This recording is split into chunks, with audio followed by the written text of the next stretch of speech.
Sa mga kababayan nating seniors, kung kayo ay 60 o 65 pataas at umaasa sa inyong SSS o GSIS pension, mayroon akong napakahalagang balita na kailangan ninyong marinig ngayong Pebrero 2026.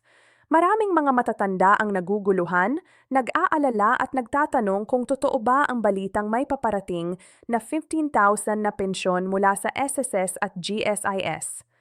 Alam ko na napakahirap ng buhay ngayon, lalo na sa patuloy na pagtaas ng presyo ng bigas, kuryente, gamot, at iba pang kailangan araw-araw. Kaya naman naiintindihan ko kung bakit kayo nag-aabang ng totoong impormasyon, hindi yung mga kumakalat na fake news sa Facebook or sa mga group chat. Gusto kong maging totoo sa inyo ngayong umaga. Hindi ito simpleng chismis o kwentong barbero. May opisyal na update mula sa SSS at GSIS tungkol sa inyong pensyon na ilalagay ko sa harap ninyo ngayon para malaman ninyo kung sino ang makakatanggap, magkano talaga ang halaga, kailan eksaktong ilalabas ang pera, at paano ninyo makukuha ito nang walang problema. Huwag kayong mag-alala, dahan-dahan kong i-explain ang lahat. Para kasing nakaupo lang tayo sa kusina, umiinom ng kape at pinag-uusapan ang mga importanteng bagay na nakakaapekto sa ating kinabukasan. Kaya pakiusap makinig ng mabuti dahil ang mga susunod na minuto ay maaring magbago ng paraan kung paano ninyo planuhin ang inyong gastusin ngayong Pebrero at sa mga susunod pang buwan. Una sa lahat, linawin natin kung ano talaga ang ibig sabihin ng 15,000 na pensyon na ito. Maraming nagsasabi na ito raw ay bagong dagdag sa lahat ng pensioner pero hindi ganun kasimple ang totoo. Ang 15,000 na sinasabi nila ay hindi karagdagan sa lahat ng miyembro. Sa halip, ito ay ang average o katamtamang halaga ng kombinasyon ng regular monthly pension plus ang 13th month pension plus ang posibleng iba pang benepisyo na natanggap ng mga seniors sa ilang kategorya. Ibig sabihin kung ang inyong regular monthly pension ay nasa 8,000 to 10,000 hours at tapos ay mayon kayong 13th month na ilalabas sa Pebrero o Mayo. Kapag pinagsama-sama ninyo ang lahat, maaring umabot kayo sa bandang 15,000 sa isang partikular na buwan, pero importante na maintindihan ninyo na hindi lahat ay makakakuha ng eksaktong halagang iyan. Ang SSS at GSIS ay may iba't ibang kategorya ng miyembro depende sa inyong kontribusyon nung kayo ay nagtatrabaho sa taon kung kailan kayo nag-retire at sa dami ng taon na kayo ay nag-contribute. Kaya kung ang inyong monthly pension ay mas mababa, hindi ibig sabihin na kayo ay hindi kabilang sa update na ito. Kabilang pa rin kayo, pero ang eksaktong halaga ay depende sa inyong personal na record. Ngayon, pag-usapan natin ang eksaktong petsa ng paglabas ng pera. Para sa SSS pensioners, ang regular monthly pension ay ilalabas mula Pebrero 3 hanggang Pebrero 7, 2026. Depende kung saan kayo nakatala at kung paano ninyo tatanggapin ang pera.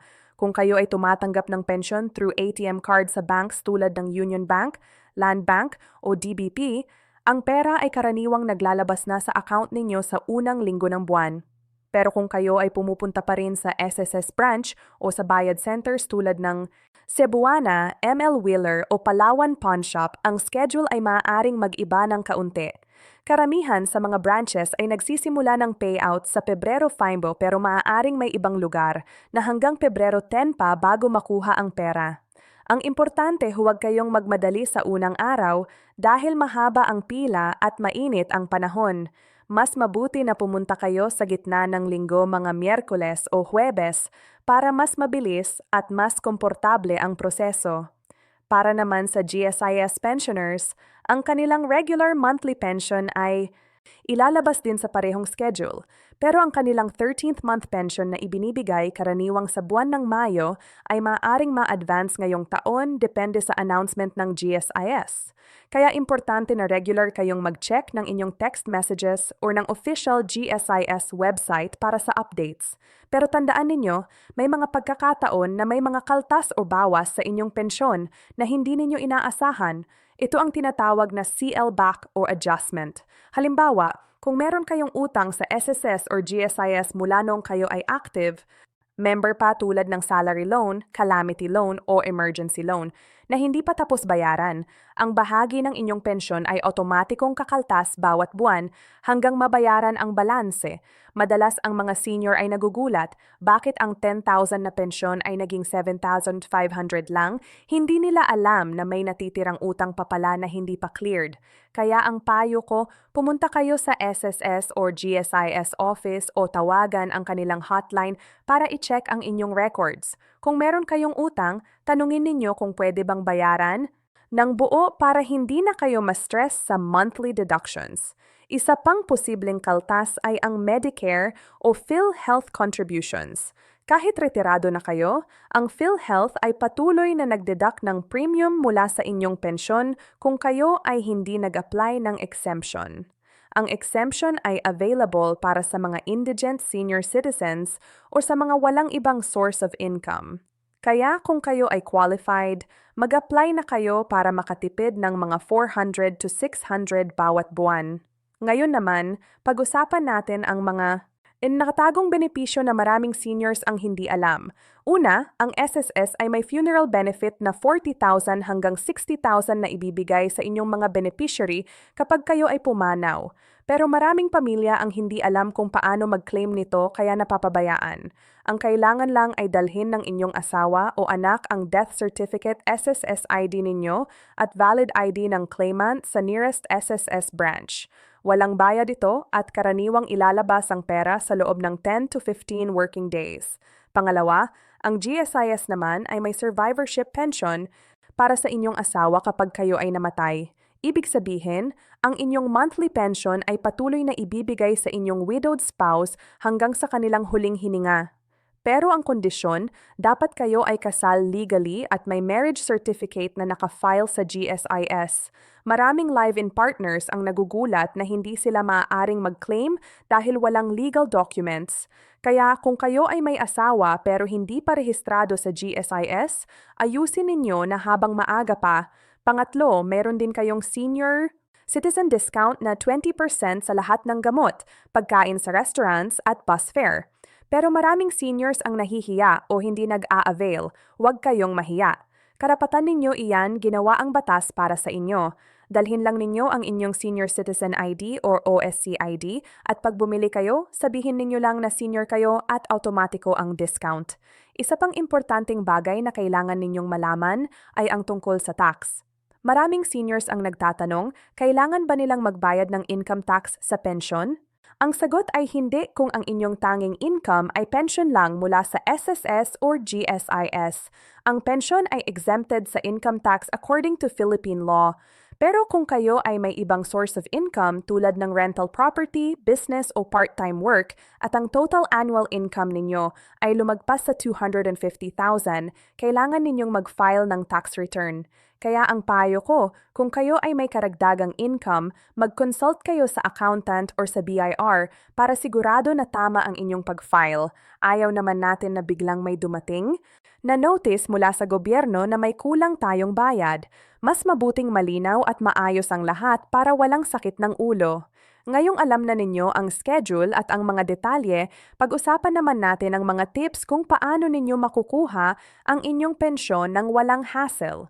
Una, kung kayo ay tumatanggap ng pension through ATM, siguraduhin ang inyong card ay gumagana pa. Maraming seniors ang nakakaranas ng problema dahil expired na ang card o nag-demagnetize na.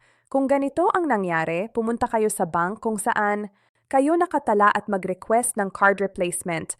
Karaniwang tumatagal ito ng 5 to 7 days kaya gawin ninyo na ngayon habang hindi pa Pebrero. Pangalawa, kung kayo ay pupunta pa sa SSS or GSIS branch, magdala kayo ng maraming pasensya at tubig dahil maaring mahaba ang pila. Ang best time para pumunta ay mga 9:00 AM to 10 AM o mga 2:00 PM to 3:00 PM. Iwasan ang opening hours at lunchtime dahil diyan pinakamaraming tao.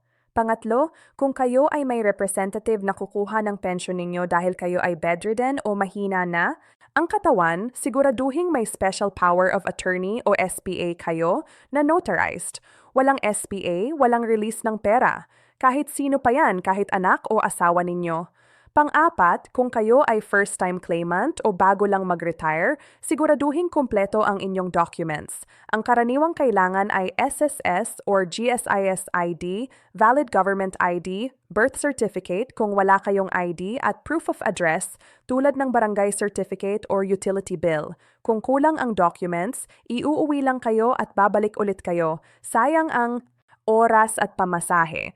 Tungkol naman sa payout strategies para ma-maximize ninyo ang inyong retirement income o ang mga practical na tips na maaari ninyong gawin. Una, kung kayo ay tumatanggap ng 8,000 to 10,000 monthly pension at tapos ay may 13th month na 8,000 to 10,000 din sa Mayo, ang total ninyo sa isang taon ay mga 104,000 to 130,000. Ang payo ko, huwag ninyong gastusin agad ang 13th month. I-save ninyo ang kalahati para sa mga emergency tulad ng ospital, gamot o biglaang gastos. Maraming seniors ang nagkakamali na ginagastos agad ang buong kita tapos pag may sakit wala ng pera. Pangalawa, kung mayon kayong ibang benefits tulad ng OA pension kung kayo ay dating OFW o veterans pension, kung kayo ay dating sundalo, siguraduhin na claim ninyo lahat ng iyan. Huwag ninyong pabayaan ang mga karapatan ninyo dahil walang mag-aalok niyan. Kayo mismo ang kailangan kumilos. Pangatlo, kung kayo ay may asawa na pensioner din, i-coordinate ninyo ang inyong payout dates. Kung pareho kayong tumatanggap ng pensyon sa parehong linggo, baka mahirapan kayo mag-budget. Mas mabuti kung ang isa ay early ng buwan, ang isa ay gitna para may regular cash flow kayo. Isa pang mahalagang paalala ay tungkol sa mga scam at fake news na kumakalat ngayong Pebrero. Maraming scammers ang gumagamit ng pangalan ng SSS at GSIS para manloko ng mga seniors. Ang karaniwang modus ay may tumatawag o nagte-text na nagsasabing kailangan ninyo magbigay ng OTP, ATM PIN or personal information para ma-release ang dagdag na pensyon. Mga kababayan, huwag kayong maniniwala. Ang SSS at GSIS ay hindi kailanman hihingi ng PIN, password o OTP sa phone or text. Kung may tumatawag at nagsasabing kayo ay nanalo ng raffle o may special bonus, scam yan. I-report ninyo agad sa SSS hotline or GSIS hotline para mahuli ang mga sindikato. Ang legit na updates ay malalaman ninyo through official website, official Facebook page, o through text mula sa verified sender. Kaya mag-ingat kayo lagi lalo na kung ang nag-aalok ay humihingi ng pera upfront or nagmamadali kayong mag-decide.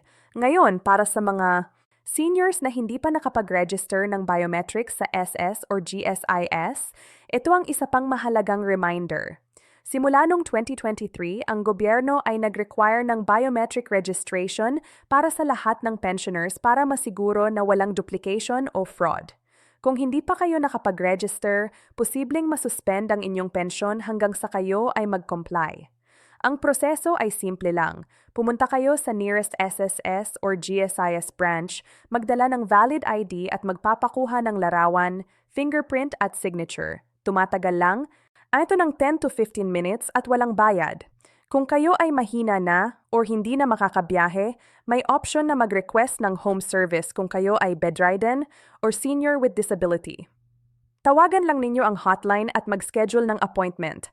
Pero kung kaya pa ninyong pumunta, mas mabuti para matapos agad at walang delay sa inyong pensyon. Sa mga seniors na may tanong tungkol sa kanilang eligibility o sa tamang amount ng pensyon, ito ang dapat ninyong gawin. Pumunta kayo sa SS o GSIS office at mag-request ng Summary of Contributions. Ang document na ito ay nagpapakita ng lahat ng inyong contributions mula nung kayo ay nagsimulang magtrabaho hanggang sa kayo ay nag-retire. Makikita ninyo dito kung tama ba ang computation ng inyong pension o kung may error. Maraming seniors ang natuklasan na may error sa kanilang records tulad ng missing contributions o wrong spelling ng pangalan. At dahil dito, mas mababa ang kanilang pensyon.